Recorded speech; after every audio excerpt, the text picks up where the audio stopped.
It's dark tonight in the heart of Texas.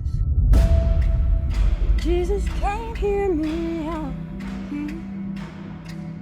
It's fading blue jeans and star-spangled dress ain't worth the nights and tears. Just wanna run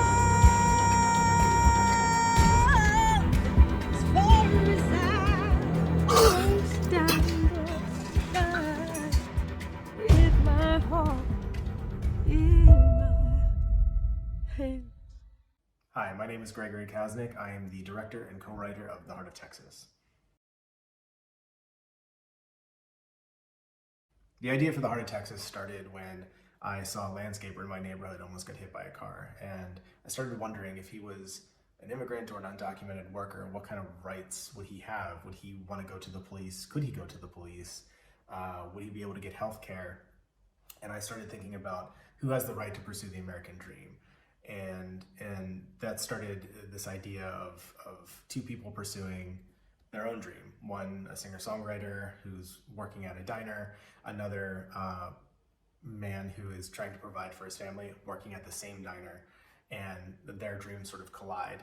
And we sort of look at who kind of comes out on top in that situation and why. And so it's really about, the film is really about who has the right to pursue their dream in the United States, and why is it that way? That was what we were trying to explore. Music is a huge part of our movie. The movie is about a singer-songwriter in Texas who is pursuing her dream of fame and fortune, and she wants to be this country western music star. So we wanted to write a tune that really kind of meant one thing to her when she was writing it, and then after the events of the film meant something completely different. We ended up working with a man named Aaron Konzelman, who's a Waco local, and he was actually on The Voice, and he's an incredible songwriter. And so myself, Lauren Knoll, and Aaron sat down and wrote the song at the core of the film that plays at the end. As far as the score goes, we wanted to make sure that we were doing something that really supported the film, but didn't feel like your classic, Texas country kind of sound. So the score is actually very tense. It's very anxiety-inducing. We start with this kind of amorphous, ambiguous kind of synth tune, synth musical cue that kind of brings us into the film. Then we move into these kind of itchy, erratic, percussion-driven pieces that really, I think, kind of ratchet up the tension. And then in the end, we kind of go back into that amorphous kind of synthy world, which kind of mirrors the journey of the film. And writing the music, I was really grateful that I got to work with Gene Makowski. I've worked with him for over 10 years. He scored many of my other films, and we went through many different iterations of this score, but I think ultimately we landed in a place that feels like it really supports the journey of the characters and the emotional states of the characters without being too kind of obvious, and it really allows the country western music that plays sort of in the diner, and then of course is her song at the end to separate and have a little bit of its own life. So I was really happy how we were able to kind of keep those two musical elements in play without them competing with each other. The response to our film has been really incredible and very memorable for a bunch of different reasons. We've been able to take this film around the world, from Beloit, Wisconsin to Sofia, Bulgaria, and we've had people come to us in tears talking about their experiences, people who have seen something very similar to this happen. We've talked to lawmakers and police officers and first-generation immigrants, and it's just been incredible to see how this very specific story that takes place in Texas, that deals with a very American issue, travels the world, and people can see both the sort of story of ambition that we have, but also sort of the injustice of how immigrants are treated, talked about, and seen in many different countries. And so the responses have been really great. And just some of the reviews have been spot on when people talk about what we're trying to accomplish. One that I really loved is someone said, you know, this is almost like a Twilight Zone episode, which kind of feels interesting because it, you know, really brings to the forefront this issue that we're all dealing with in a way that hopefully is entertaining and impactful. I'm very grateful for the team that we had on this. The film actually started as a screenplay that I wrote, and it wasn't until I met Lauren Knoll at the Waco Independent Film Festival that we really thought, okay, we have something here that we could work on together.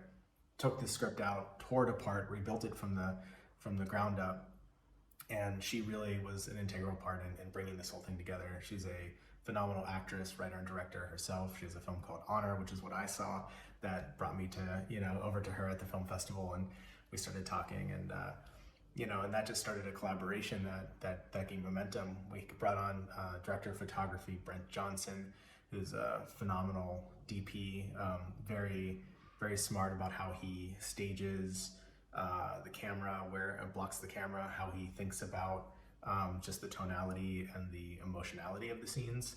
Of course, composer Gene Makovsky and Aaron Konzelman helped with music. And of course, we had just an incredible production team from Becca English to Sol Bautista to Mario Diavola, who came in to help out. We had tons of people in Texas really helping us. Trey and Andy and Jordan were all boots on the ground, and of course the team over at Waco Indie supported us with a grant. So really grateful to them for helping to bring this thing to fruition. And of course, Carlos, who played Jesus, really brought the heart to this piece, and I just can't imagine the film without him. And just very grateful that we found him. Lauren did a nationwide casting call, and he was our first audition. And after seeing tons of people after him, we just couldn't get his performance out of our head. So we went back and cast Carlos, and it really made the whole film sing. And then lastly, I have to mention Wes Langdon, our editor, who really got in there. And even though we shot this film in a very particular way, he was able to really tighten everything and really make sure that the emotional beats tracked and that we followed the story clearly. And just his editorial pass on the film really brought it to life and took something that could have been a half an hour down to a really tight 15-minute story. I mean, there are so many films that influenced my desire to be a filmmaker. It's really hard to say, but I think, you know, one that really stands out is Primer. I remember seeing that film and realizing just how much you could do on a limited budget if you had like a really big idea.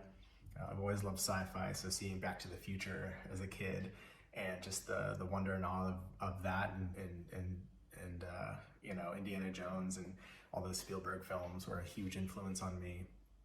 I really loved Eternal Sunshine of the Spotless Mind. That was a huge one. Just the way the narrative kind of folds in on itself and the sort of surreal aspect of it was incredibly cool. And you know, gotta mention Star Wars. I think seeing the behind the scenes of Star Wars, maybe it was on TV as a kid, and realizing that this was a job, that there were a bunch of people out there who are setting up models and shooting fireworks and models in parking lots and painting matte paintings, and that this is a job that you could do, and that there's people behind it, and it can be scrappy and, you know, magical, where you take these pieces and put them together and all of a sudden you have this massive space opera. So I think that's about 5 that really influenced me, but obviously too many to count. Well, thank you so much. I really hope you get a chance to see The Heart of Texas. I hope you enjoy it. I hope it makes you think. I hope it makes you feel something. And I just appreciate the time. Thank you so much.